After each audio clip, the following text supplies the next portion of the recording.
right, we're going to get started with the agenda portion of the meeting. We got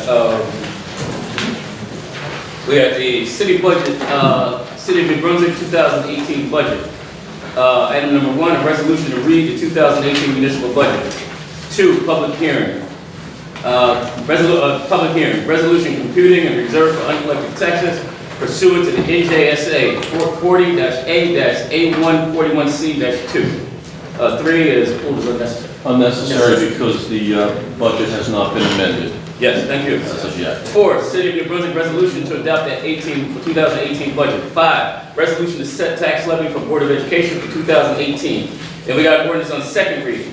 1, an ordinance to amend and supplement the revised general ordinance of the City of New Brunswick, Title 10, Chapter Vehicles and Traffic, Chapter 10-20, Handicap Parking, Section 10-20-010, Schedule 39, Parking Zones for Handicapped Persons. Add 34 Juliet Street, 293 Sedan Street, 125 Wright Place, and 79 Wright Place.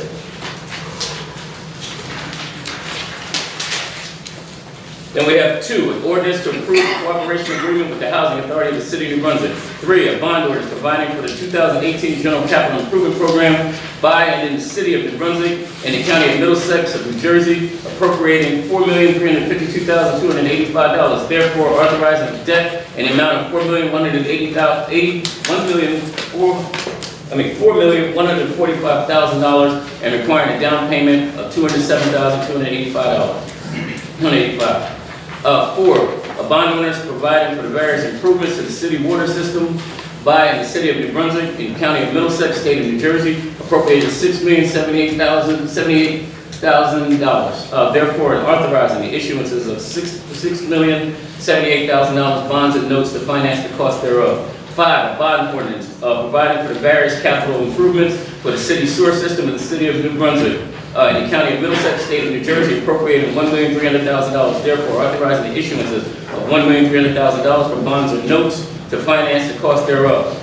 Then we have ordinance on first reading. Ordinance for the City of New Brunswick and the County of Middlesex, State of New Jersey, authorizing the City of New Brunswick to grant 0-046 acre easement to the PSENG or a portion of block 309-04, lot number 1.03 in the Township of East Brunswick, Farrington Lake property.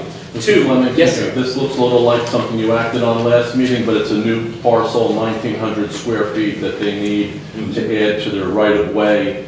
It's property that we own in East Brunswick adjacent to Farrington Lake. Thank you. Thank you.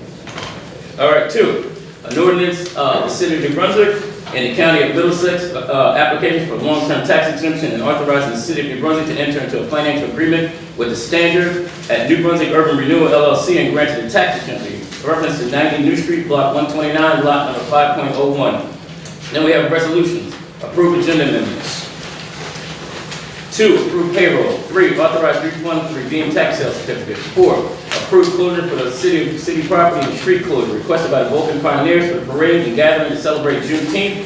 Park location and recreation park street closures for parade route. Remington Avenue from George Street to Somerset Street, Pine Street from Nickel Avenue to Larch Avenue.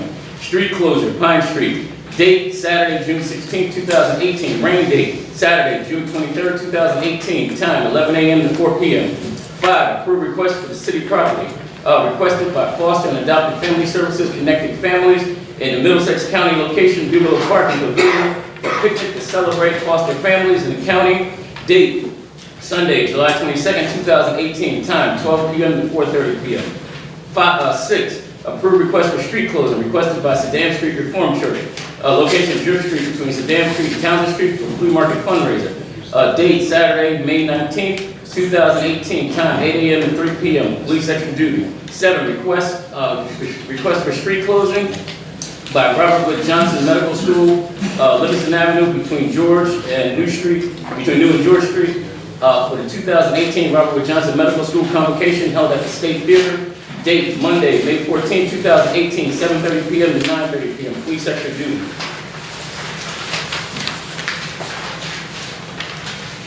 Then we have 8, approve amendment resolution to pay additional legal fees in the amount of $13,125 for Leo and Donahue LLC for representation of Mayor James Cahill in the matter of Arthur Anderson et al. For the City of New Brunswick on punitive damage claims from $253,775 to $266,900. 9, approve authorization to advertise for emergency securing of properties, specification number 67418P.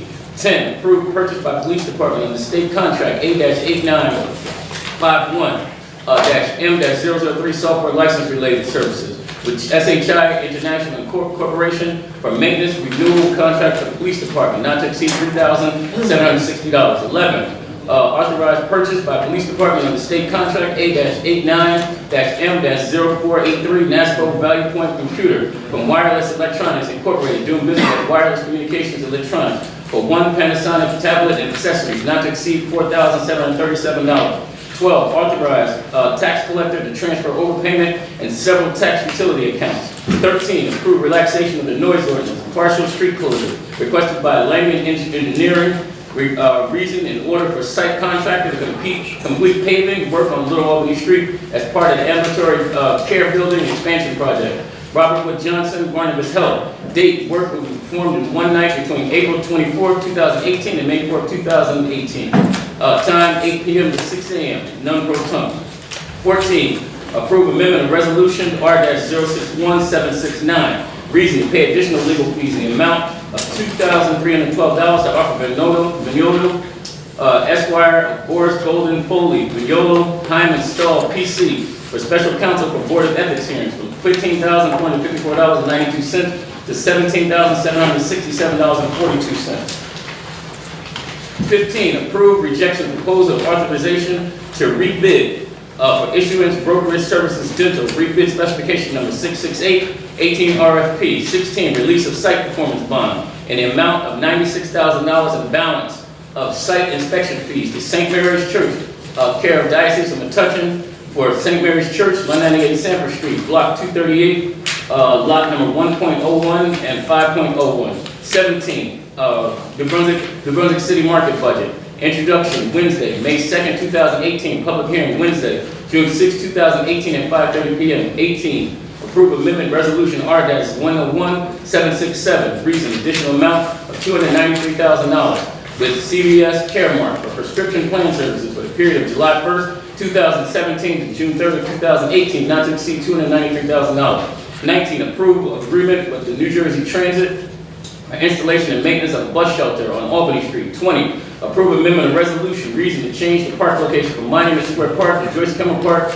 Approve request for the use of city property requested by New Brunswick Cultural Center. Lazos America requested by the cultural, for Cinco de Mayo celebration and parade. For location of Joyce Kimmel Park, street closing for parade. Livingston Avenue at Public Library, Walton Street, Drift Street, Joyce Kimmel Avenue, and at Joyce Kimmel Park. Date, Sunday, May 6, 2018. Event hours, 1 p.m. to 6 p.m. Park usage hours, 10 a.m. to 7 p.m. Parade, 12:30 p.m. to 1 p.m. Police extra duty. 21, approve authorization to amend the specification rebid. Furnish install fitness station, specification number 917-18RA. Furnish and installation concrete work for fitness station, specification number 917-18RB. For furnish and installation of fitness station equipment, rubber matting. 22, authorized tax collector, cancel certificate 16-007, block number 137, lot number 00508-162, George Street. All right. 23, approve amendment on resolution R-041837. Reason, add additional contact names. Approve request for use of city property requested by the New Brunswick Soccer League Incorporated. Roberto Solano, Miguel Angel Canseco, German Flores, Lourdes, Sario, thank you. Cabrera, Florencino. Thank you. Help me. Eleuterio Lopez and Cesar Prieto. Thank you. Approve request for the use of city sidewalk requested by New Brunswick Soccer League for cleaning of sidewalks to keep our city clean and safe. Location, Baldwin Street between Lee Avenue and Remsen Avenue, Sanford Street and George Street. Date, Saturday, April 21st, 2018. Rain date, Sunday, April 22nd, 2018. Location, Baldwin Street between Lee Avenue and Joyce Kimmel Avenue, and Joyce Kimmel Avenue between Lee and Loretto Street and Handy Street. Date, Saturday, May 5th, 2018. Rain date, Sunday, May 6th, 2018, 9 a.m. to 4 p.m. 24, Housing Authority Board Appointment. Name Wallace Dunlap, Resident Commissioner, expires April 3rd, 2021. 25, approve relaxation of city noise ordinance and road closure requested by Adequate Crane Rentals, reason to place a crane on Sedan Street between Remsen Avenue and Troop Avenue in order to perform a crane pick at 77 Troop Avenue, Saturday, May 5th, 2018, alternate date, May 12th, 2018, time 8 a.m. to 5 p.m. 26, approved relaxation of noise ordinance and lane closure requested by J. Secure and Sun Truck and Rigging Company Incorporated, reason to place a crane on French Street to set machine part for Robert Wood Johnson Barnabas Hospital. Date Sunday, May 6, 2018. Alternate date Sunday, May 13, 2018. Time 8 a.m. to 5 p.m. Okay, and we have items for discussion by council, public discussion, so on and so forth. All right. This meeting will now come to order. Will the clerk please give us the honor of calling the roll? Council Vice President Anderson. Here. Councilmember Egan. Here. Councilmember Escobar. Here. Councilmember Sikora Ludwig. Here. Council President Fleming. Here, please be advised that the notice and requirements of the Open Public Meeting Act have been complied with and satisfied. The annual notice, which gave sufficient notice of the time and place and conduct of all public meetings of the municipal council of the city of New Brunswick, has been filed with the city clerk, has been placed on the appropriate bulletin board in the lobby of City Hall, and has been transmitted to the official newspaper of the city of New Brunswick, namely the Home News. So please stand for the Pledge of Allegiance. I pledge allegiance to the flag of the United States of America and to the republic for which it stands, one nation, under God, indivisible, with liberty and justice for all. Will we please stand at the moment of silence for those that have given their lives in defense of freedom, those that have lost their lives senselessly, and all those in the United States of America and all around the world. Thank you. Motion to approve the minutes? Second. We have no meetings to approve this meeting. Thank you anyway. It says approve the Ready? minutes. All right, so we're going to move on to, since we didn't have minutes, we're going to move on to correspondence. Any correspondence? Yes. City clerk. Item number 1, letter from New Jersey Department of Transportation in regards to the fiscal year 2018 municipal aid program. Number 2, letter from Gilbane Building Company in regards to construction beginning at 90 New Street. The correspondence will be forwarded to the appropriate departments for further action. Is that it? That's it. All right. All right, thank you very much. Thank you. All right, now we're going to move to public hearings. So we're going to go right into the budget. Yes. We'll ask for a resolution. Council President, this is the time fixed for the public hearing on the municipal budget and the tax resolution for 2018. The budget was approved by the governing body on March 27, 2018. It was advertised as required by law on March 31, 2018, together with notice of hearing for this time. Printed copies have been made available to the public during the past week, and supply is here for anyone desiring a copy. Okay, anyone who has not secured a copy of the budget may now do so. Copies are over in the hallway. I'm seeing none. Okay. Council President, I have a resolution regarding the reading of the budget by title only. I offer the foregoing resolution and move its adoption. Okay. Roll call. Councilmember Anderson. Yes. Councilmember Egan. Yes. Councilmember Escobar. Yes. Councilmember Sikora Ludwig. Yes. Councilmember Fleming. Yes. I just want to clarify. The motion was made by Sikora Ludwig, Yes. and it was seconded by Me. Rebecca Escobar. Got it. All right, resolution is adopted. All right, before opening this hearing, I wish to outline the procedure. Each person desiring to be heard will rise and give his or her name and address before speaking. I will recognize one speaker at a time, in order of rising, as nearly as I can determine. Address all questions to the chair where necessary. They will refer to the individual members of the governing body or the municipal officials. Questions must be confined solely to the budget before us. School or county matters are not proper subjects of this hearing and cannot be discussed and answered here tonight. I now declare this public hearing open. Mr. Fleming, can I Yes. just say two things to start? This budget is the same that was introduced. There's been no amendment to it, and we have been given the authorization to adopt this evening if you choose to do that. Thank you. Yes, name and address for the record. Good evening, members of the council. I'm Charlie Cradaville. I'm a New Brunswick resident, editor of New Brunswick Today.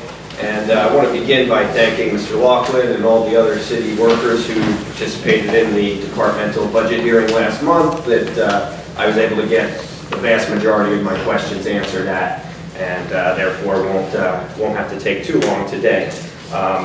I did ask at that hearing about the Rutgers Police Neighborhood Patrol Team that has been going on in partnership with New Brunswick Police. Is there any update on whether that's going to continue? Is that something for next year? Yeah, Rutgers. We continue to work with Rutgers Police. I don't know if there's any extra money in the budget for it or not, but we'll continue to work with them. I don't know the extent of the walking patrols on Eastern Avenue. It hasn't been quite worked out yet, but we'll continue to work with them on a regular basis. We are, we're not calling it the Rutgers Neighborhood Patrol Program, but we are anticipating a $110,000 contribution from Rutgers to offset Big Ten event overtime. And just for the record, how does that compare to last year? Is that similar to last year's? I think it's almost exactly the same as last year's contribution. Okay. But to be clear, the $130,000 that Rutgers was contributing to the neighborhood patrol team is not included in this budget. It is not. At the departmental budget hearing, I also asked about the idea of outfitting the New Brunswick Police with body-worn cameras. It's an issue that the police have expressed an interest in for years now, and the public has expressed similar interest in that, but I know that it is not included in any way, shape, or form in this budget. And at that hearing, I asked a question that was not able to be answered that particular afternoon, and the question was very simple. Have the police taken the first step towards getting body cameras for the officers, which would be getting a price tag, figuring out, various scenarios that could be done in, and getting a figure for what it would take for year one of body-worn cameras. And Captain Miller, I don't believe, was there, so the question was kind of put off and said that I should ask Captain Miller to follow up. So here I am. Can you please ask Captain Miller if the department's taken the first step? Captain Miller, towards getting body. department taking the first step. Yes, and I answered that question for Charlie over a year ago. The money, we figured it, to hire additional 2 people, civilians, to do all the redaction from the over requests and to do all the video monitoring, all the back-end servers, and the cost of the cameras. I don't have the exact number offhand. I think it was a little over $1 million for the first year. I can get back to him with the exact number. But yes, we have taken that first step, and I answered that question before you about a year ago. Okay, well, this is the first time hearing a figure, so I was hoping to get that, and I'd appreciate it if you could share it with me later. Also, one concern that I brought up there was the cable TV fees, the cable television contract that Brunswick has. Many other municipalities are getting a valuable service from the cable contract, which is a public television channel that can be used to broadcast events like these, school events and other things, and community programming. I know New Brunswick's channel has been offline for years.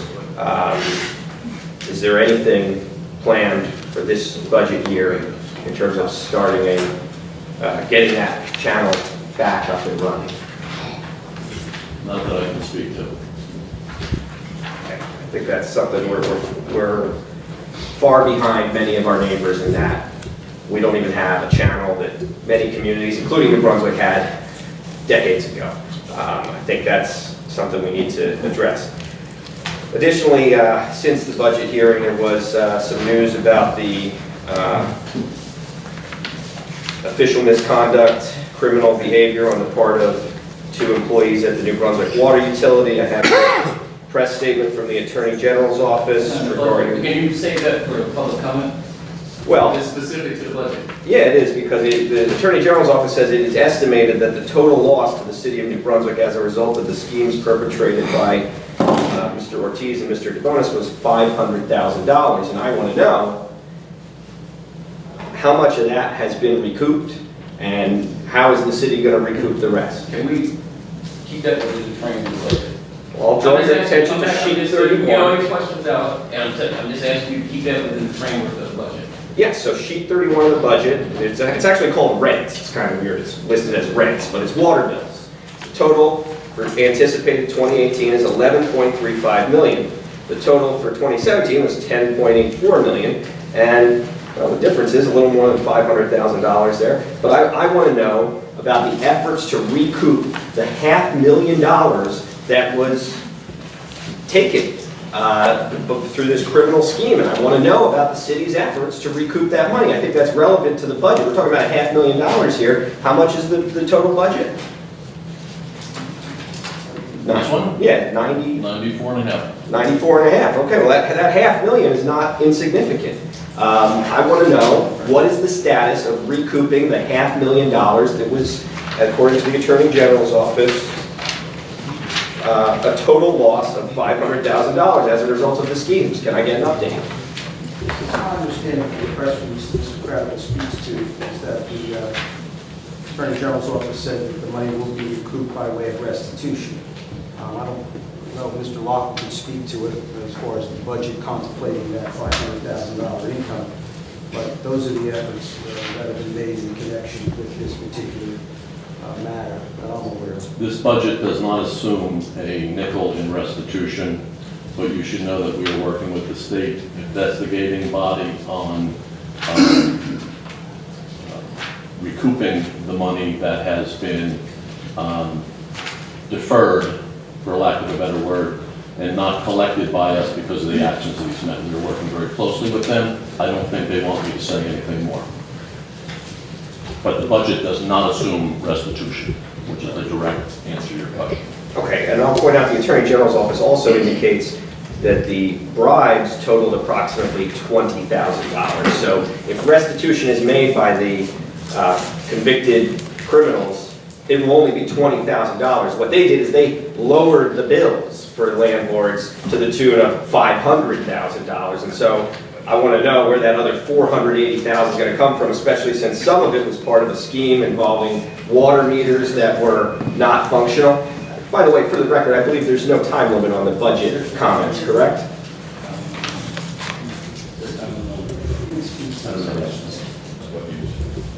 Thank you, that's my understanding. Well, that's what we extend to. Yeah, but we'll extend to. All right, well, I'll be nice. I want to know that $480,000, where that's going to come from, especially considering that so much of it was part of a scheme involving phony water meters that didn't even ring up an amount. So how can you go back to a landlord and,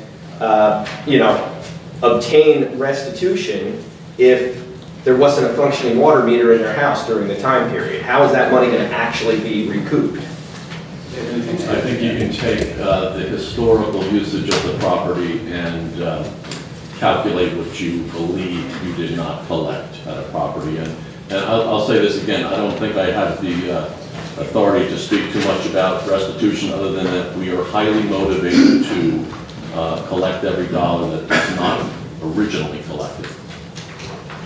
Okay. And I'll note in the capital budget, there is purchase of a few thousand water meters.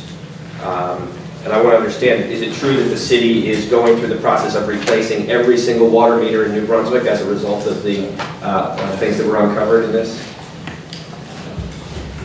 Yes, that is correct. We are in the process now of a complete change out of every meter throughout the system. This year, the past year, we replaced approximately 2,000 meters. We have the capital budget, as you can see, there are another 1,000 meters to go in, so we're a third of the way there. And we continue to, on a replacement scheme that will continue on so that we spread it out a little bit. So 10 years from now, 20 years from now, we don't have to replace all the meters all at once. So the idea is to spread it out as best we can. Any meters that were not reading correctly, and again, we're going through every single account, they're taking top priority to get those replaced, but then other meters that are just getting older will be replaced, and then relatively meters that were within that 10-year span we plan to have done within the next 5 years. Okay. I suppose if 2,000 meters have already been changed out, can you tell me how many of them were found to be the fraudulent meters that were part of this scheme? Yes. I would suggest that Mr. Crowder can ask these types of questions for the public comment. This is not pertinent to the budget. And I think there may be other people in the chamber who want to speak to the budget. I would just ask that we move along. Okay. I just think that, you know, a $500,000 scheme that is costing the taxpayers is worth asking about in the budget. But I thank you for your indulgence and for giving me the chance to ask these questions, and especially to Mr. Laughlin and everybody else at that hearing. Thank you. Is anybody else? Anybody else from the public?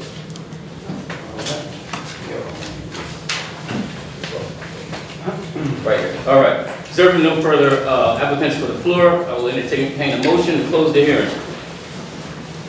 Motion to close. Second. Councilmember Anderson, Yes. Councilmember Egan, Yes. Councilmember Escobar, Yes. Councilmember Secor Ludwig, Yes. Council President Fleming. Yes. Council President, I will read Section 2 of the adopting resolution for the 2018 budget. I offer the foregoing resolution and move its adoption.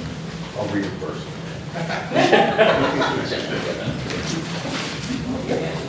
Be it resolved by the City of New Brunswick, County of Middlesex, that the budget herein before set forth is hereby appointed, as hereby adopted, and shall constitute an appropriation for the purposes stated in the sums therein set forth as appropriations and authorization of the amount of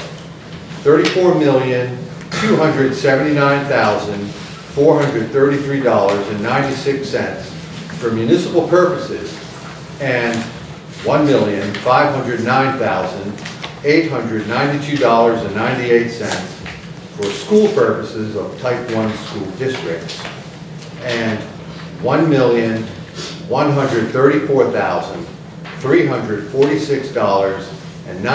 $1,134,346.92 minimum library tax. I offer the foregoing resolution and move its adoption. Okay, call for a vote. Second. Oh, you throwing off, okay. All right. Councilmember Anderson, Yes.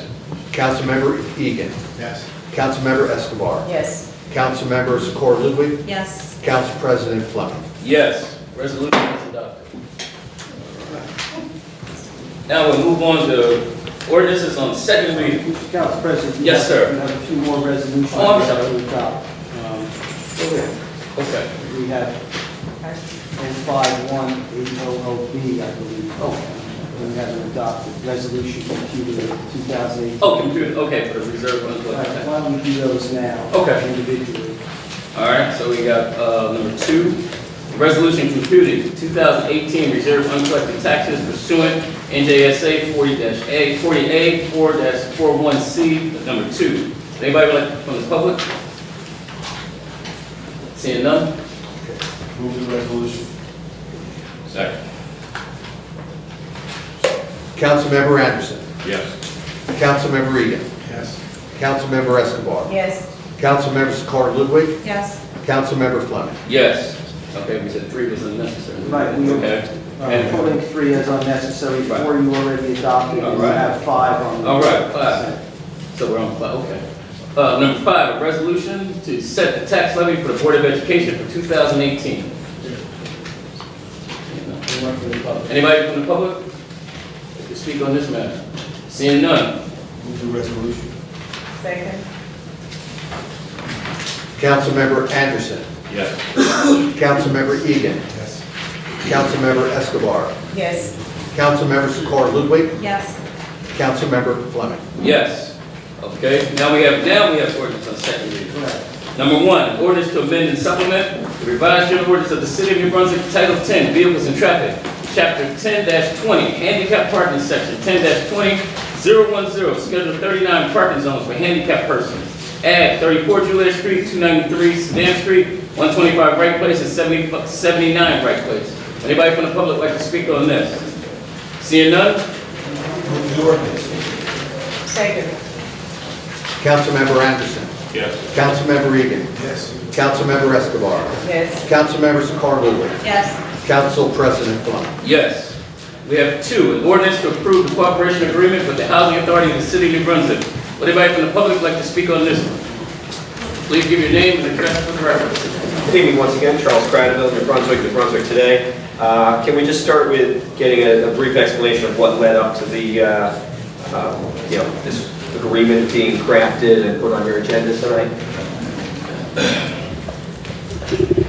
As Mr. Kravitz is aware, the Housing Authority, subject to an audit, was required to come up with a new cooperation agreement, or cooperative pilot agreement with the City of New Brunswick. The city has been receiving from the Housing Authority over the last many years a payment in lieu, and that particular payment has not been memorialized on the HUD form that they require, even though it was being made. So that was one of the checklist items that the Housing Authority had to comply with, and that's what this agreement does. It is in the form as required by HUD. It's the same form of agreement that every housing authority enters into with their governing municipality, basically. Thank you for the thorough explanation. So I hear that it's a new cooperation agreement. That means that there was a previous written agreement in place? That's a good question. With respect to a previous agreement, there may have been one many years ago. Quite frankly, I wasn't able to locate it personally. And in any event, they wanted this new form of agreement to comply with the checklist. So it wasn't an issue of finding the old one and just showing that to them. It was a matter of getting this one done. Gotcha. So my next question would have been, what are the differences between the two? But I can't. We don't know. I certainly don't know. Okay. Can you tell me the payment that was being made? Is it expected to greatly differ now that this agreement's in place? It's going to be pretty much the same size It payment? would be the same, and it varies from year to year by a few $1,000s, I believe. Mr. Pettit, correct me if I'm wrong, I believe to date it's been about $42,000 and change. Actually, Council, No, I'm I was going to say Council President. Actually, last year we received $24,544, so we're not talking a large number of money. Bargain. It is a bargain. So, okay, I'd like to, first of all, thank the city clerk for getting me a copy of the agreement very quickly today, shortly after I asked for it, and also for including the full agreement in the ordinance package that's available to the public. I appreciate that. I think that's a best practice. So I'd like to draw your attention to page 3, section 3B, and tell me if this is correct here. Under the 3B, it says that the pilot, payment in lieu of taxes, shall be made and shall be in an amount equal to either subsection I, 1, I guess, Roman numeral 1, or subsection 2, the amount permitted to be paid by applicable state law in effect, or the date such payment is made, whichever amount is lower. Is that supposed to be on the date?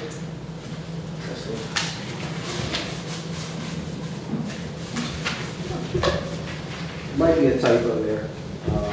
In effect, on the date that such payment is made. This is a draft document. We have to put some other language into it, as you can see the blank. So when it gets word checked, it will perhaps have on as opposed to or on that. Okay, I think that's what it's supposed to say, so I just wanted to point that out for the record and make sure the correct language is adopted. That's maybe off by one letter, but it could mean a different thing. I think it's talking about the amount in that particular section, not when it's necessarily paid. But your point is a good one. It's probably a typo. Okay, thank you. Moving on to section 3C. The municipality shall distribute the pilot among the taxing bodies in the proportion which the real property taxes, which would have been paid to each taxing body for such year, if project were not exempt from taxation, bears to the total real property taxes which would have been paid to to all of the taxing bodies for such year if the projects were not exempt from taxation. So that's a very lengthy way of saying that the school board gets taxes, just like they would under the regular property taxes, correct? That's correct, Mr. Council President, as well as the county gets their share.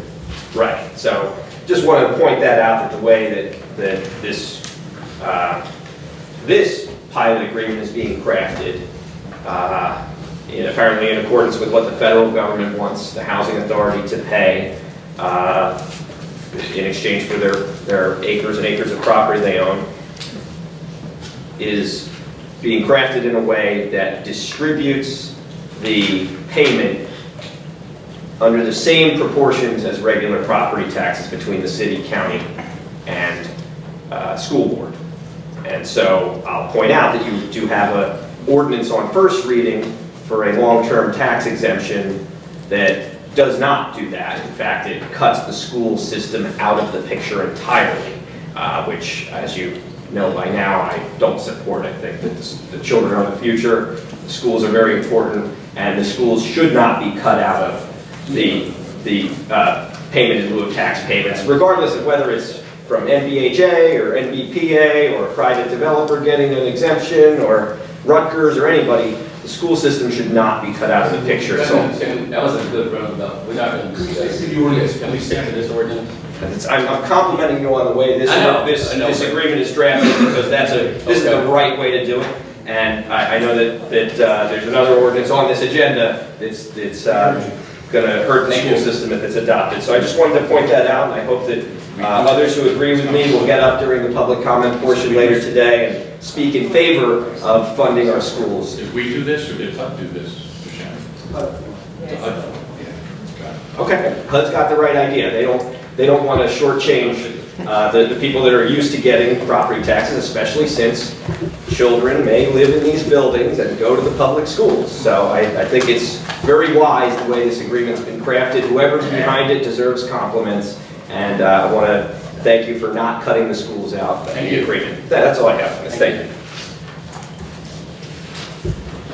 Yes, name and address for the record, please. Hi, this is Nancy Love, and I live on Comstock Street. I'd also like to compliment the idea of letting the schools have an equal distribution of the taxes. Can you stick with the resolution, please? We're within the resolution. The ordinance. We'll come back to the public. Yes, we're on the ordinances still. If you want to come back to the public portion, then you can. Sure, okay. All right, okay. Thank you. Move the ordinance. Second. Councilmember Anderson. Yes. Councilmember Egan. Yes. Councilmember Escobar. Yes. Councilmember Sakar Ludwig. Yes. Councilmember Fleming. Yes. Three. 1-3, yeah, okay. Bond ordinance, okay, number 3, a bond ordinance providing for the 2018 General Capital Improvement Program and in the city of New Brunswick and the county of Middlesex for the state appropriating $4,352,285, therefore, and authorizing a debt in the amount of $4,145,000 and requiring a down payment of $207,285. Would anybody from the public like to speak on this? Seeing none? Move the ordinance. Second. Councilmember Anderson. Yes. Councilmember Egan. Yes. Councilmember Escobar. Yes. Councilmember Sakar Ludwig. Yes. Council President Fleming. Yes. And we have 4, a bond ordinance provided for the various improvements to the water system by the city of New Brunswick and the county of Middlesex, the state of New Jersey, appropriating $6,078,000, therefore authorizing the issuance of $6,078,000 bonds or notes to finance the cost thereof. Would anybody from the public like to speak on this? Seeing none? Move the ordinance. Second. Councilmember Anderson. Yes. Councilmember Egan. Yes. Councilmember Escobar. Yes. Councilmember Sakar Ludwig. Yes. Councilmember Fleming. Yes. 5, a bond ordinance providing for the various capital improvements for the sewer system by and in the city of New Brunswick and the county of Middlesex, state of New Jersey, appropriating $1,300,000, therefore, and authorizing the issuance of $1,300,000 bonds or notes to finance the cost thereof. Would anybody from the public like to speak on this one? Seeing none? Move the ordinance. Second. Councilmember Anderson. Yes. Councilmember Egan. Yes. Councilmember Escobar. Yes. Councilmember Secor Ludwig. Yes. Councilmember Fleming. Yes. Okay, then we got ordinance on first reading. Number one, an ordinance in the city of New Brunswick, the county of Middlesex, state of New Jersey, authorizing the city of New Brunswick to grant A-0-046 acre easement to PSE&G over a portion of the block 309-04, lot number 1-03 in the township of East Brunswick, Farrington Lake. Move the ordinance setting down May 16th, 6:30 PM, same date to be advertised. Second. Councilmember Anderson. Yes. Councilmember Egan. Yes. Councilmember Escobar. Yes. Councilmember Secor Ludwig. Yes. Councilmember Fleming. Yes. All right, then we have two, an ordinance of the city of New Brunswick and the county of Middlesex, state of New Jersey, approving the application for a long-term tax exemption and the authorizing the city of New Brunswick to enter into a financial agreement with the Standard at the New Brunswick Urban Renewal LLC and granting a tax exemption in reference to 90 New Street, block 129, lot number 5-01. Move the ordinance setting down May 16th at 6:30 PM, same date to be advertised. Second. Councilmember Anderson. Yes. Councilmember Egan. Yes. Councilmember Escobar. Yes. Councilmember Secor Ludwig. Yes. Councilmember Fleming. Yes. All right, that's first reading. Then we have resolutions 1-26. Would anybody like from the public like to speak on the resolutions and the resolutions only? Please step forward, give your name and address for the record. Please remind that you have 5 minutes. Good evening once again, Charles Craddock, New Brunswick Today. I'll try to be brief. There's only a few resolutions I want to comment on. The first is 808, the mayor's attorneys in these lawsuits against the city accusing the police department of racism and corruption, bills just for his punitive damages claims. His lawyers charged the city now $266,900, and as you know, that's just a small part of the legal bills. And additionally, so far there's been a settlement in a similar case. It's now exceeded $1 million. Can you tell me, is the case any closer to a trial date? Is it still in discovery? What's the update? I think they're in motion practice now. There's motions for summary judgment back and forth to dismiss claims against the city to the city officials. But I have no idea as to what the timetable is on when those motions will be heard. But I understand the motions are being filed, oppositions and replies, so that's going on, which might have something to do with Mr. Donahue's new bill. Thank you for the answer. Can you tell me, does Mr. Shammy know what judge will be presiding over those motions? No, I do not. Okay, but it'll most likely be across the street. No, this one is in federal court, I believe. Anderson case is in Yes. federal court. Oh, okay.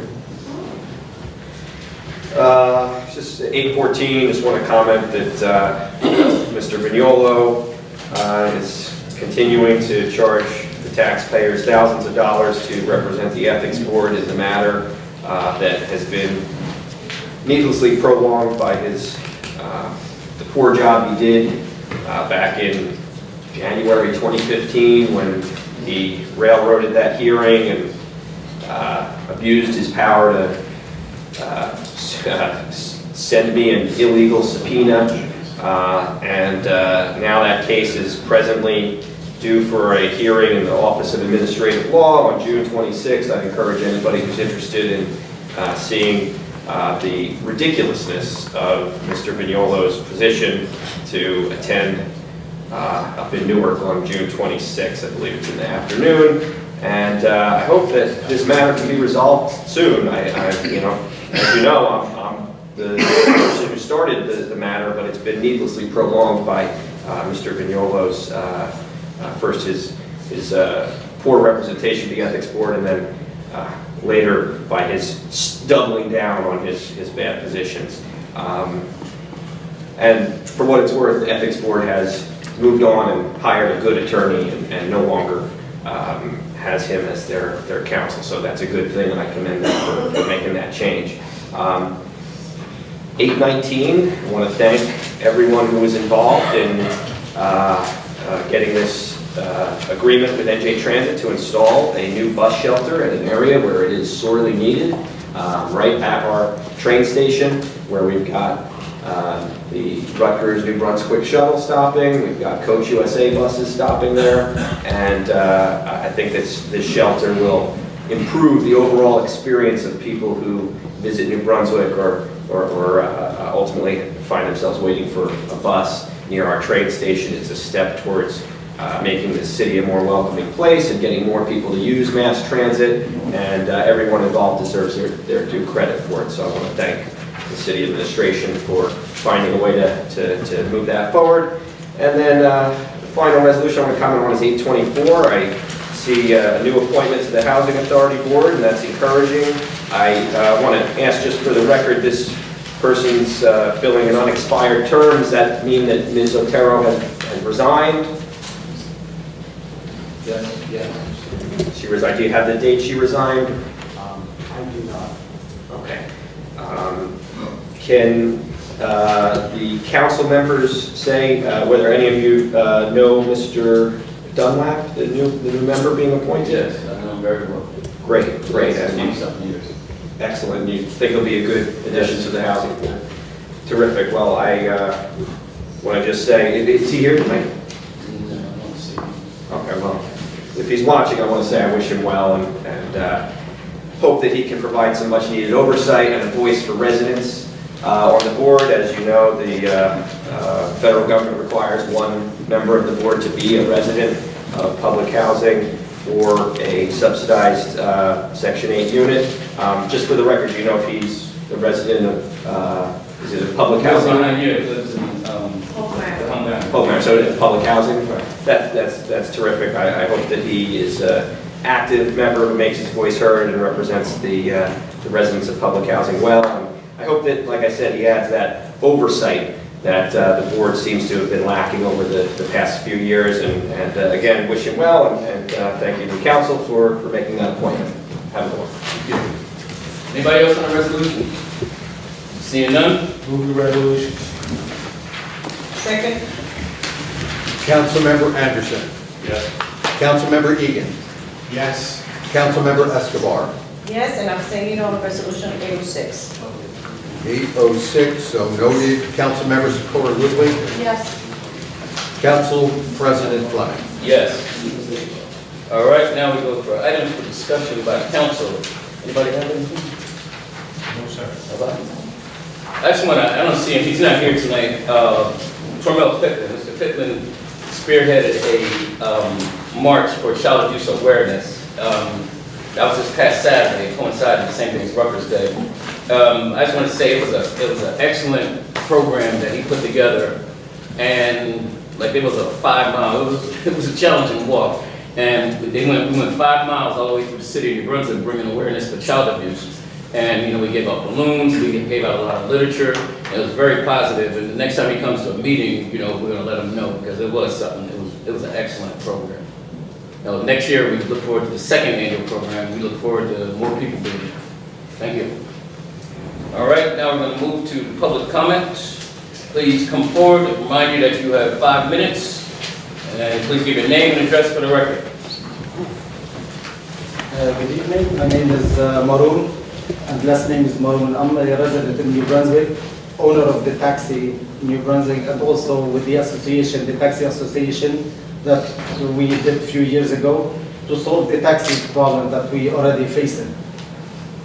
As you know, we are facing a huge problem with the taxi in New Brunswick. It's not only New Brunswick, which is, you already know, it's all over the United States. And in some cities, they already solve problems. They try to help the drivers, try to help the owners. As in New Brunswick now, we tried many times with the taxi association to solve this problem. The problem that we face in, it's a huge competition with these companies, as you know, Uber, Lyft, private cars, you name it. We don't have to go into these details. So I'm here to, as many of the owners, we are asking or requesting or begging for to have at least 10 years old cars, because that's the only way that do help us in the situation that we are facing. Insurance make us no difference, because the insurance price is going to be the same.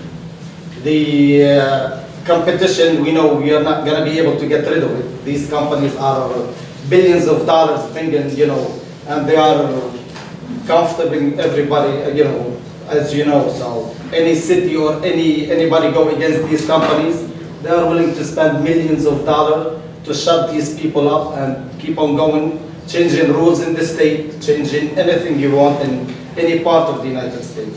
As we know now, in New York City, they changed the cars to 10 or 12 years.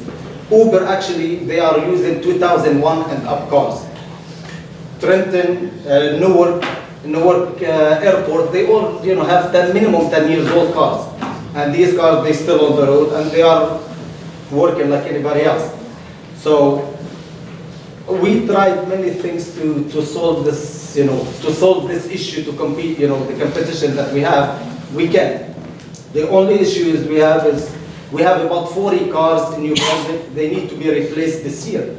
40 cars, if you're gonna talk about minimum $6,000 car. I mean, we all have families, we all have kids, we cannot afford, to replace all these cars, and the business in New Brunswick minimum went down 80%. That's 100, we assure you that the business in New Brunswick went down 80% because what do we have? The Spanish area, it's all taken by Spanish taxi. They are not going to use any other companies, we know that. And we don't want them to get away from, they are moving New Brunswick already. We know New Brunswick what it is now. It's all Spanish in this area. This area, it's all student. They're all taken by Ubers and Lyft and these companies. And we don't have to tell you, probably many of us that they are in this hall and they are supporting us, they are using Uber and Lyft. I can't tell them not to use it because their prices are way cheaper than us. The only thing we are asking is the 10 years old cars. That's the only thing gonna solve this issue. You're gonna tell me, get me the rules from New York or get me the rules from Trenton. I could get you the rules. But you guys make the rules. The rules doesn't make us. You will decide on this situation because you already, I don't have to tell you the books that we have. You all know that Uber taken over everything. There's about 20,000 cars Uber in New Jersey already. These 20,000 cars, they are $1.4 billion income for Uber. How are we gonna able to stop them? We cannot, they went to Newark, they stopped them in Newark. They just gave them $30 million overnight just to keep the business in Newark. And they are doing it probably in every town we don't know about. So we've been in business for a long time ago. Many of us are owners for 15, 20 years. A few years ago, the city already put, I think 5 medallions for sale. And these cars, they went for between $75,000 and $80,000. Now these cars nobody even think to buy a taxi now. Because whoever gonna pay $80,000, they could go pay $2,000 on a car and work with Uber and they make better money than what we are making. They could start anytime they want, they could go anytime they want, while we have to be on the road 4 o'clock in the morning till 4, 5, 6 in the evening. This is, we have families, we have kids. I have 4 kids. I work from 4 in the morning till 4 in the afternoon to make $90 a day. $90, you have the insurance, went up. Gasoline prices, already it's almost $3. Labor, garages, way up. Everything went up. You have about 20 seconds, please. Okay, we never had raise in 10 years. 10, 15 years, we never had 25 cents raise in New Brunswick. So the only thing we could say, these, help us with the 10 years, to accept, to have on the road the 10 years old cars. Thank you. What was it now? What is it now? Now it's 6. 6. Yeah. When was that? Do you remember when that was done? That was done about 8 years ago, 10 years ago, about 10 years ago, yeah. Before Uber was here and Lyft and you name it. And you haven't had it raised for taxi rates? Oh, we never had raised in almost 15 years. Maybe 15 years. Yeah. The rates had changed, but if you recall, there was a council about two years ago, maybe 3 years ago. We did amend the taxi ordinance to allow waiting time moving expenses, a few other things. Unfortunately, I didn't bring my file with me. I didn't realize the taxi numbers were going to be here tonight. But we tried to provide some relief in that regard. I understand Mr. Maroon's frustration. I go to the taxi commission meetings. Recently, Mr. Catton's, Assistant City Attorney Catton's has been covering that. Quite frankly, initially, in this situation, we sought to enforce it under the ordinance. And I don't know whether the council knows this, but the state passed legislation which basically cut out the legs from under our ordinance relative to enforcing those types of electronically ordered or requested transportation companies from being prohibited in New Brunswick. So that state legislation preempted our ability to regulate them out of New Brunswick. And now it's sheer competition. It is a problem. I think the city taxi commission recognizes the problem that the taxi owners have. I understand that they have made requests to increase the age of the cars. It costs money to put newer cars. Whether that's just a Band-Aid on the problem is another matter. They would know better than I. But it's competition. And unfortunately, it's fierce out there. What Mr. Maroon says is correct. It's the taxi industries in Brunswick have been severely affected from everything that we looked at and seen. Any other questions? So it's your understanding that if we do this 10-year thing, that will solve all problems, or? I mean, it will help us at least, like right now, for years, we've been going to New York City, buying cars that have been used as a taxi in New York City, and use it in New Brunswick. Nowadays you can, because New York City has 10 years limit. So you cannot compete, you can find these kind of cars. So the only way, to go to the auction, I mean, to go for a 6-year-old car at the auction, minimum you're talking $8,000. You cannot $8,000 for a book for a business that went down 80%. This is a huge difference. Insurance is on the rise. Garages, I mean, we used to change the brakes for $25. Now you change the brakes for $90, as example. And many, we used to have one bus in New Brunswick going to Jamesburg. Now there's 20 of them.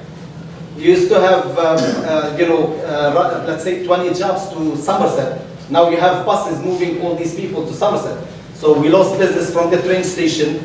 We lost business from surrounding area. So the only thing we know that 90% will solve the problem. And 100% of the drivers begging and the owners are begging for this to have a 10 years old. That definitely will help us. Have you taken any other polls from people as to why they're perhaps not taking the taxi? Is it just because of price or the inside of it, oldness? I mean, the 90% of the people, they will tell, I mean, I dispatch, and when I receive a call, let's say, going to Newark Airport, we charge $60 or $65. Uber charge you $27. I mean, we know policemen use Uber, we know fire department use Uber, we know, I mean, we don't have, that. I mean, my kids know about Uber, and my grandfather know about Uber already, so, and they know that we cannot compete with Uber, and we're never gonna be able to compete with them. Or we're gonna lose our licenses and our businesses, or we're gonna try to survive and, just give us a push for these cars. I mean, that's the only thing to help. Thank you. And, okay, thank you. Hi, I'm Nancy Love, and thanks again for letting me speak here today. I'm here to talk about the tax abatements. I know that you all are here serving the New Brunswick community, but 36 to 40% of the New Brunswick community lives below the poverty line. This new building, the standard that you all want to support, it's targeted to college students, and only a fraction of college students will be able to afford this. I'm a college student. I wouldn't be able to afford housing at the standard. And Patterson, I think his name is, says that this will help bring college students out of the housing, off-campus housing, to the standard.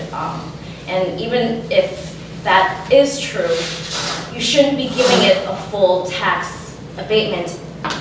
The schools, the New Brunswick schools is the future of the city, and they're going to be hurt. $30 million is going to be lost from the school budget over the years, and I don't think that's good. And the New Brunswick community, from the last meeting that we were here, did not seem supportive of the standard. Do you have any comments about that? It's on first reading. It's on So, first reading? Yes, that is on first reading. We'll Okay. let you speak to this public portion. Okay. But we're not going to answer any questions on first reading. Why won't you answer any Because questions? we don't discuss them on first reading. Why not? First reading, you're just getting the information in. Between the first reading and the second reading is when you make a decision. Okay, so perhaps maybe if this motion is passed, to consider having maybe a portion of the housing to be affordable housing or subsidized, like the View or the George. Because like I said, a decent portion of the community in New Brunswick lives below the poverty line and would not be able to afford to live in this. Like a lot of the college students are, as well, who are paying a lot of loans from Rutgers University. The schools need this money. They should not be deprived of this money because an out-of-state developer is coming in and offering this deal.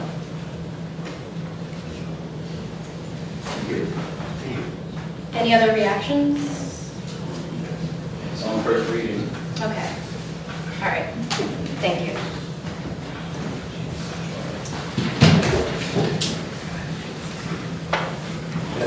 Name and address for the record, please. Javon Walker, 15 Queen Street, Somerset, New Jersey. I'd like to also add that I am a Democratic candidate running against Representative Frank Pallone in 2018. Just want to let you know. So I'm led to believe that there's another hearing for the tax abatement that was tabled a couple weeks ago. Does anybody have any comment on that? That was the same one we just discussed. Well, first reading now. Right. Next one is in. I just want you to verbally tell me that. I appreciate that. Okay. All right, so I'm also led to believe that the school taxes, well, the taxes that are going to the school system will be severely cut through the tax abatement. If that was the case the first time, then I'm just wondering why you would bring it up as a proposal again after you tabled it a couple weeks ago. I know that you're not able to comment on it, I just want to just state that. What do you mean by severely cut? So I have like a pie graph in front of me that it gives a breakdown I of, got that from Mr. Okay, thank for Mr. Crowderville, yes. So, you. Something different. so the taxes that were supposed to go to the schools are going to be severely cut from what I'm led to believe. And under this, you are bringing the tax abatement up for table again. So as previous people have said, you are going to strip kids of resources that they need from the school system and further continue generational poverty in my eyes. Next thing would be, is this going towards a high-rise building, the tax abatement? Is it for out-of-state developers developing a high-rise luxury apartment building? For second reading? Second reading. Okay.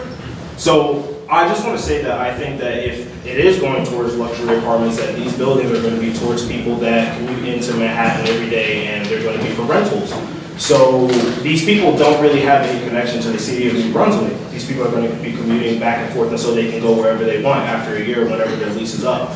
It's not really geared towards people that are tax-paying citizens. It'll work for the landlords and for the developers, but not really for the citizens.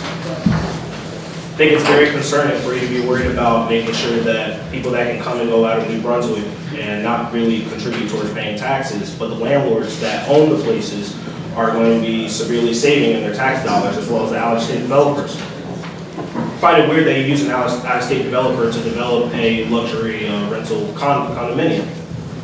It's a little weird. You should keep it within the state. maybe they're wealthy out of state because they like to save taxes and don't really want to come into New Jersey. But it seems like the city council or whoever decides these proposals, it looks like they prefer the out-of-state developers that rip New Jersey off of their taxes. But again, that's first hearing, so I'm just gonna wait until second hearing next time. Thank you. Thank you. Good evening, once again, Charles Cradaville, New Brunswick today. Just a couple of matters I have to speak about before I get to the exemption. First of all, does the council have any response to the U.S. Senator Bob Menendez being severely admonished by the Senate Ethics Committee? It's the process. Yeah. No comment on it. Could you please ask your colleagues, are you all still supporting Senator Menendez for re-election this year? Haven't made that. We never said, I guess I haven't said whether I am or not, so. And I said, he's going through the process in the Senate and the House, they do what they have to do, and it goes on. Okay. This is the first meeting since the guilty pleas of Jojo DeBonis and Mr. Ortiz, the water meter reader and the water utility scandal. Does the council have any comment on those guilty pleas? The justice system, and they went through the justice system, and that's the way our system works. I would also say that, New Brunswick was also it was helpful in the investigation. Thank you for commenting on that. I do want to ask about another issue involving the water utility. Yesterday, I was brought to my attention there was brown water coming out of a faucet on Maple Street. Followed up with the mayor's office and found out this was due to a flow test related to a construction project, specifically the installation of a sprinkler system. And I just want to understand if that's something that the city participated in and knew about. Presumably it was not a last-minute thing. Why were the residents of Maple Street not notified in advance and instead learned of this by turning their faucets on and seeing brown water come out? We know about the flow test. Yes. Yes, we do flow tests with some regularity, and they can be, sometimes they are actually last minute events that occur. Our function in that is simply to open the fire hydrant, and while an engineer does the calculations that are necessary for fire protection in that particular area, these go on. Most of the time there's nobody that's affected by that. As you're well aware, we are at the beginning stage of our flushing program that we do every 6 months, and the system is due for good flushing. So the timing on this was bad. Perhaps we should have done it after we finished our flushing in May, but we do these several times a year, multiple times, throughout the city, and there's really usually a negligible effect. We apologize for any inconvenience, but notification can often be difficult. You can say, well, is it right in front of the building, but you could flow the hydrant, you could have an issue somewhere else, particularly when you're at this point of the season in the flushing schedule. I would also remind the public, we've talked about this before, if you have some problems, you certainly can call the water department and find out what's going on. If you find out the brown water, let it run, try not to do any laundry at that time. Sooner or later, it would clear up. Is that correct, Director? Absolutely. And so we talked about that before, so try and do those things too.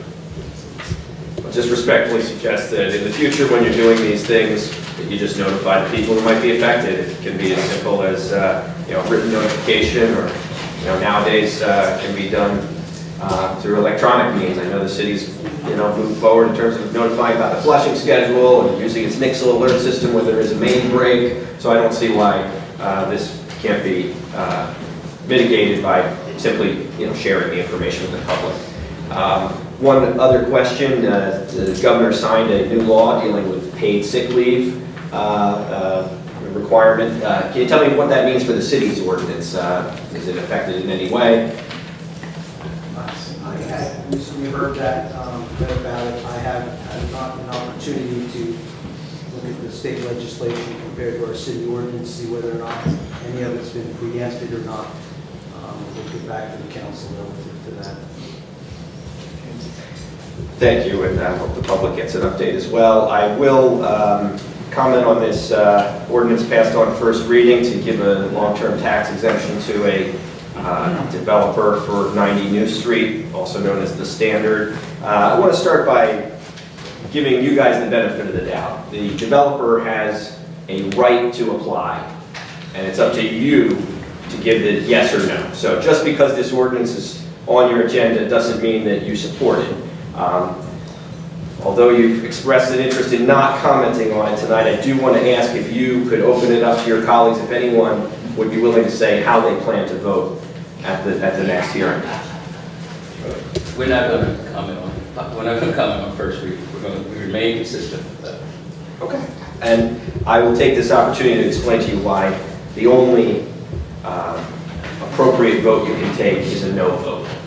This is a building that does little to nothing for the community here in New Brunswick. It's a building that will offer 0 affordable housing units. It will have a very tiny commercial space, 2,000 square feet. So you compare that to a project in the same neighborhood, the New Brunswick Performing Arts Center, which, I didn't support that tax exemption either, but at the end of the day, they're opening 2 huge theaters that are going to create lots of jobs and bring lots of people into New Brunswick to be more cultured and absorb arts and entertainment. This is going to be a 2,000 square foot retail space. It'll probably end up being some pizza place or convenience store, something that's not going to really create a lot of jobs and attract a lot of people. It's not going to be a destination. And the rest of the building is going to be entirely private. Talking about 186 apartment units, again, 0 affordable housing, no public amenities either. It's my understanding the parking deck's not going to be open to the public.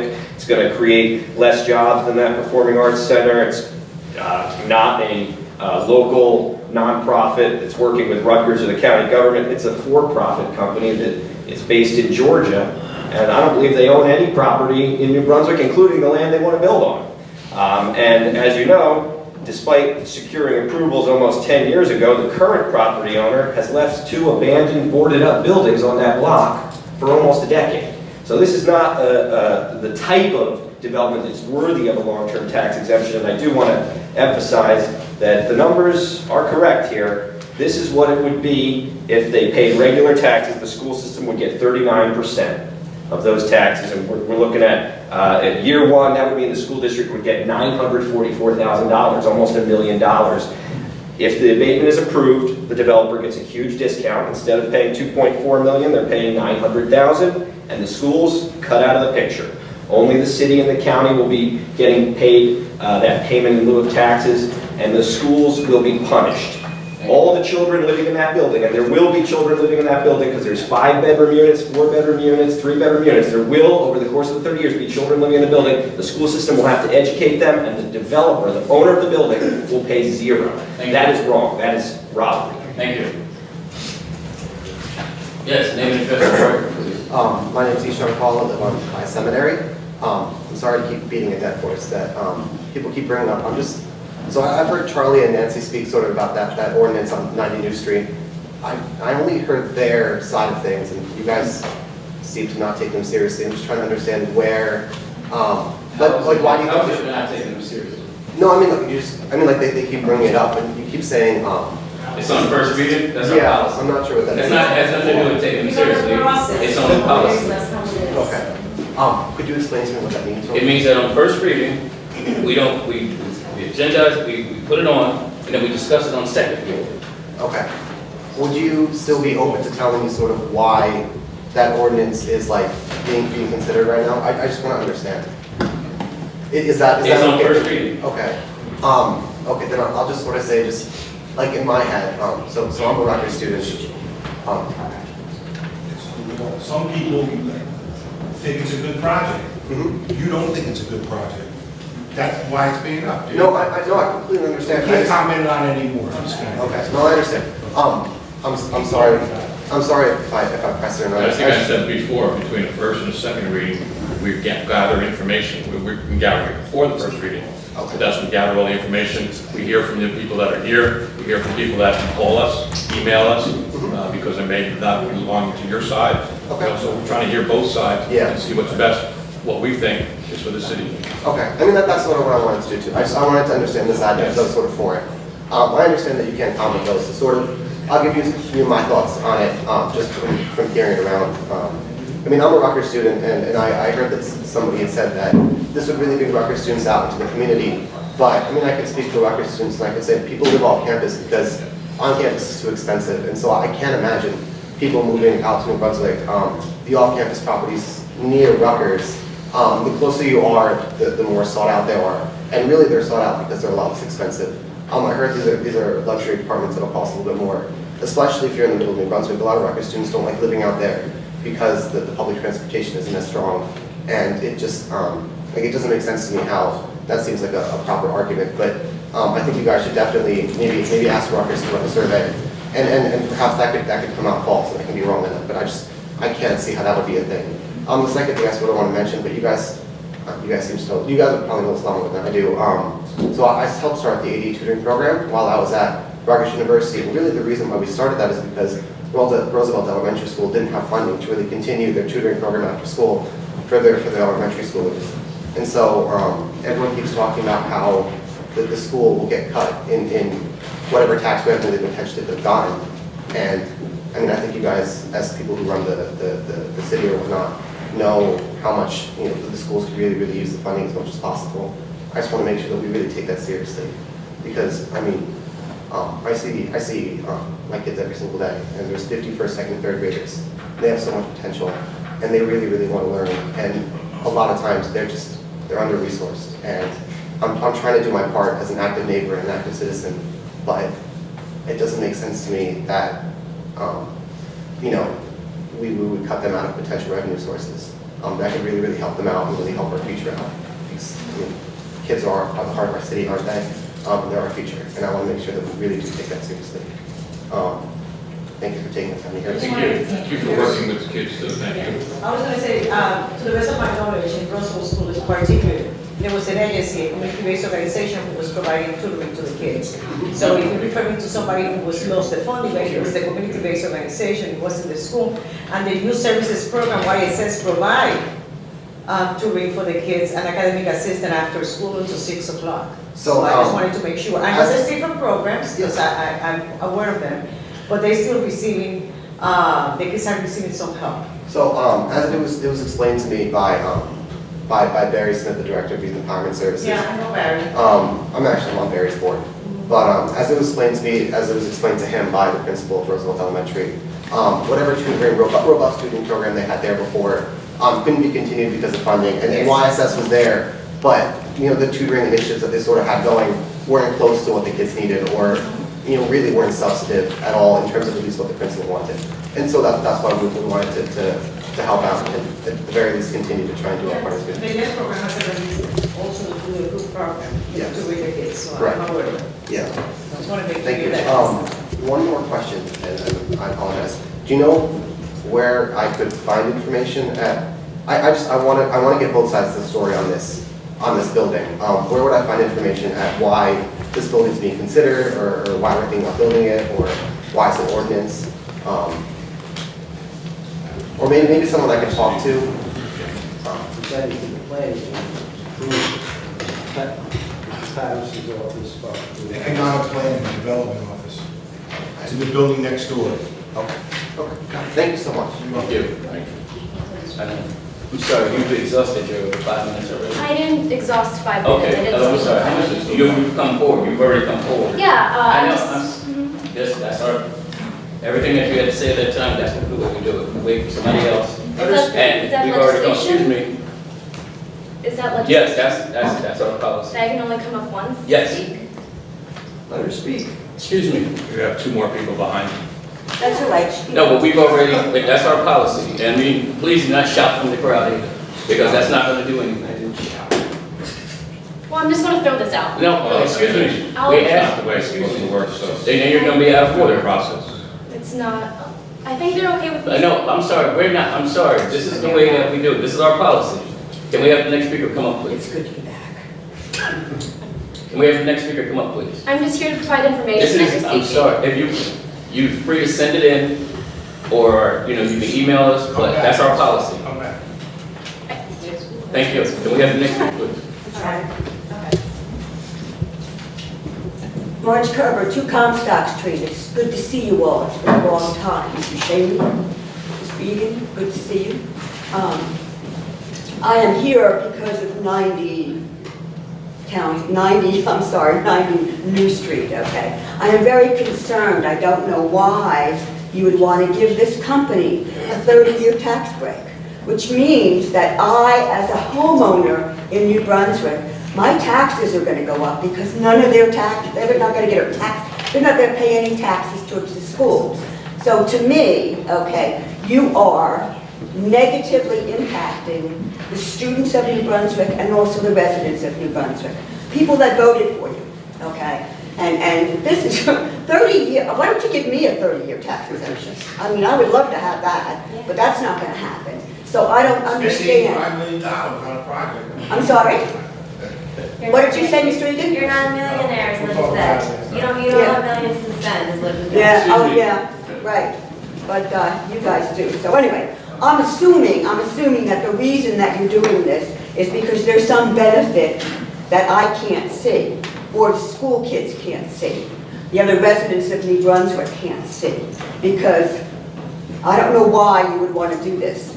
That's the first thing, is the 30-year tax exemption. The second thing is, I don't believe, and I've lived in this city for over 25 years, I don't believe that this city needs another high-rise, okay, with 3-bedroom, 4-bedroom, 5-bedroom apartments.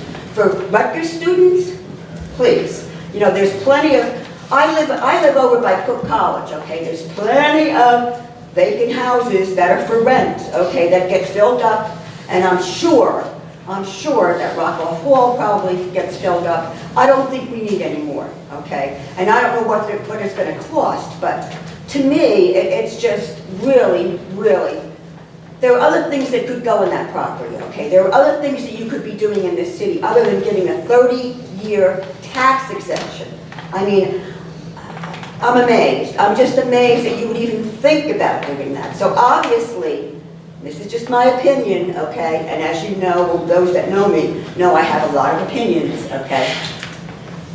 That you're doing it because there's some benefit that I can't see. So I would love to know if one of you could tell me what that benefit is. And if not tonight, maybe at the second reading. At the second reading. Okay, so please think about it, okay? And I'll be back for the second reading to find out what your reasons are for giving them a 30-year tax exemption, which does not benefit our schools. It benefits them. Maybe I'll move there, who knows? But I don't think so, because I would never move to downtown New Brunswick. But anyway, I like where I am. I like where I am, just as I'm sure you guys like where you are, okay? But anyway, that's it for me, but it's good to be back. You'll see me again. Welcome back. Hello everyone, my name is Alexander Lopez Perez. My address is 249 Commercial Avenue. And first of all, I just heard news that I was mentioned last meeting, or not exactly sure, but I was mentioned before because for my Fulbright Award grant. Yeah. So I really want to thank you all for that. Yeah, thank you. And the reason why, so I do have a lot of pride for New Brunswick, you know, born and raised here, I've gone through the school system. And, you know, before coming here, I was notified of, you know, the new housing project, the new contract housing something on New Street. And I did read like this really pretty cool, important article on mycentraljersey.com that said, I guess some of the reasons why you all do want this, and maybe people do want this, is because it would move students out of off-campus housing and then into the on-campus new apartments, therefore bringing in locals into those new vacant spaces, and I guess lowering rents and such. So as someone who fully supports the community, I think that's a great idea, but I just want to, maybe if it's off the record or anything, I just want to know that if that will truly happen, if students will move out of those off-campus apartments, opening up those apartments for locals so that they could be closer to the Rutgers community, so students, I guess, have access to modern housing, and I guess, you know, aren't subject to, I guess, pretty bad landowners from what I hear. But yeah, as someone who is from New Brunswick and do want to see my fellow residents succeed and do better, I have my own concerns about if I do hope that these intentions will help out, the residents of New Brunswick, and that's why I do share Ishan's concerns about, if this is really good for the community, and I'm open to know more about that, and I do believe, having gone through the school system, that people are counting on us, counting on me, counting on my peers, but it would be great if I knew if their property taxes being raised by homeowners is worth what may be a good or bad thing. And if it's off the record, I'd totally be willing to listen, but I know that we've gone through this, but I guess these are just my concerns, and maybe not concerns, but mostly concerns about, what's happening in New Brunswick. And a lot of great things are happening, urban renewal, and then all these new buildings and everything, making it a forefront here in New Jersey. But I don't want to forget about the residents that I grew up with, and the kids and students that I help out in my extracurriculars, because they do care about them, and I do care about my residents, and I hope that things do turn out well, essentially. But thank you. I've had 3 minutes, and I absolve my time. But thank you. Sorry, this is also my first time being at a meeting. Well, all right. I'd like to thank you all, and thank you again for mentioning the Fulbright thing, and congratulations. Thank you. Hello, my name is Lucia. I live on 762 Brownbrook Road. I'm a record student, but I'm here to speak for the youth of foster children that are placed here in New Brunswick. Foster youth have a very bad educational outcome. 1 in 3 of us end up homeless. I'm going to be one of the 4%. I was a foster youth also. I was born here to graduate college. But when foster children are moved around, we really need the school systems to step up and ensure that each child succeeds in school. So when I hear about tax abatements and tax cuts for millionaire projects, it sounds like it was, because she's not a millionaire, so she can't get a tax break, but if you have millions of dollars, that's just not right, and I have to speak for the youth that are not going to be able to get as much of an education as they can get. If there's going to be tax cuts, it seems to always come out of the educational budget, or there's no increases to the educational budget. So at a time like that, when there's no increases to the educational budget, maybe there's going to be tax cuts that we don't really see that are happening indirectly. Either way, the youth are hurting from that, their communities, their family. So if we want to talk about economic development, right away you're kind of taking that away from the youth. So, they don't have a voice, but they're going to grow to be taxpayers. Every year they're turning 18. So please do not come up with more ways why their educational needs can't be met, especially when we can see right now that we're actually considering a tax abatement. So yeah, please, for the youth, they deserve that. I think that's the mission statement of the Department of Education, or the Department of Education, right, of the state. And then, the Board of Education is right so I don't know how many Board of Education people are here to make sure that none of that happens, but if that's the goal and the mission of the city council, of the state, is for the well-being of each person, the children that didn't even get a start yet, please don't help millionaires, people who already have $1 million to make in projects, take away from children that didn't even get started yet in life.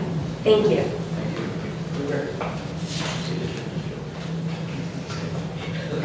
Hi. I'm not a resident from New Brunswick, but can I still speak? Yeah. Just name and address for the record. Okay, sure. My name is Christian Rosario, and I'm a resident of Flemington. I just want to talk about the taxi drivers. I heard one of you guys mention that it's competition, but just for something to consider. So what Uber engages in is called predatory pricing. And right now, it's good for the riders in the short term, but eventually they're going to have to raise their rates.